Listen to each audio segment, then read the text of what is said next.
केंद्र सरकार ने गुरुवार को बताया कि अगले हफ्ते की शुरुआत में रूस की स्पुतनिक वैक्सीन मार्केट में उपलब्ध हो जाएगी। साथ ही ये जानकारी भी दी है कि अगस्त से दिसंबर तक देश में अलग अलग वैक्सीन की 216 करोड़ डोज उपलब्ध होने की उम्मीद है। इसके अलावा दूसरी विदेशी वैक्सीन भी आ सकती हैं, जिससे ये नंबर बढ़कर 3 अरब तक हो सकता है। नीति आयोग के सदस्य डॉक्टर वी.के. पॉल ने कहा कि ज्यादा से ज्यादा वैक्सीन उपलब्ध कराने के लिए लगातार हर स्तर पर काम किया जा रहा है। उन्होंने कहा कि अगस्त से दिसंबर तक की वैक्सीन की उपलब्धता पर नजर डालें तो कुल 216 करोड़ वैक्सीन के डोज उपलब्ध हो जाने की उम्मीद है। इनमें 75 crore Covishield, 55 crore Covaxin, 30 crore bio E sub unit vaccine, 5 crore Zydus Cadila DNA vaccine, 20 crore Nova vaccine, 10 crore Bharat biotech nasal vaccine, 6 crore Gennova और 15 करोड़ डोज स्पुतनिक की उपलब्ध होंगी। इसके अलावा कई दूसरी विदेशी वैक्सीन भी आ सकती हैं।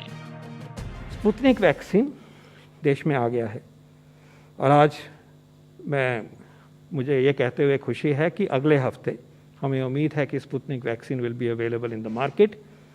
जो लिमिटेड सप्लाई पहली आई है वहाँ से वो उसकी बिक्री शुरू होने की उम्मीद है अगले हफ्ते, अर्ली नेक्स्ट वीक, और उसके बाद उनकी और सप्लाईज आएंगी और फिर जुलाई के महीने से ये बनना शुरू हो जाएगा और ये सब कुछ उस पीरियड में 15.6 करोड़ तक बनने का एस्टिमेट है from the company and from the information that's available to अस।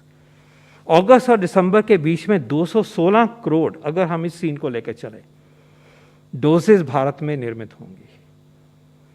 अब इसमें रिस्क उतना माइनस कर दीजिए, but to be proud to say that 2 billion doses in a matter of 7-6 months or 5 months actually will be made in India for India for people of India।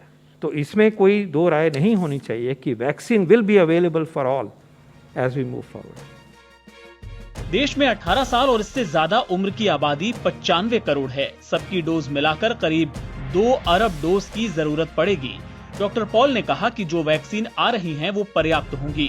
Covaxin का formula दूसरी कंपनियों को देने के सवाल पर उन्होंने कहा कि कंपनी ने भी इस मांग का स्वागत किया है और हमने दूसरी कंपनियों से बात भी की है। डॉक्टर पॉल ने बताया कि इस वैक्सीन में लाइव वायरस को इनएक्टिवेट किया जाता है और ये BSL-3 लेवल की लैब में ही हो सकता है। ये लैब बाकी किसी कंपनी के पास नहीं है। जो कंपनी ऐसी लैब बनाकर जुड़ना चाहती है उसके लिए खुला ऑफर है। उन्होंने कहा कि वैक्सीनेशन के तीसरे चरण के लिए नई पॉलिसी इसलिए बनाई गई क्योंकि राज्य चाहते थे कि कुछ फ्लेक्सिबिलिटी हो और वो खुद भी कुछ तय कर सकें। लोगों की भी ये मांग थी कि प्राइवेट सेक्टर में वैक्सीन की उपलब्धता हो। उन्होंने कहा कि कोई भी वैक्सीन जो WHO FDA से अप्रूव्ड है वो भारत में आ सकती है। इंपोर्ट लाइसेंस 2 दिन में मिल जाएगा। उन्होंने बताया कि कोई इंपोर्ट लाइसेंस फिलहाल पेंडिंग नहीं है। डॉक्टर पॉल ने कहा कि देश में 45 साल से ज्यादा उम्र के लोगों की संख्या करीब 34 करोड़ है। इनमें से 1/3 आबादी को पहली डोज लग चुकी है, यानी हर 3 में 1 को वैक्सीन की पहली डोज दी जा चुकी है। NBT ऑनलाइन की रिपोर्ट।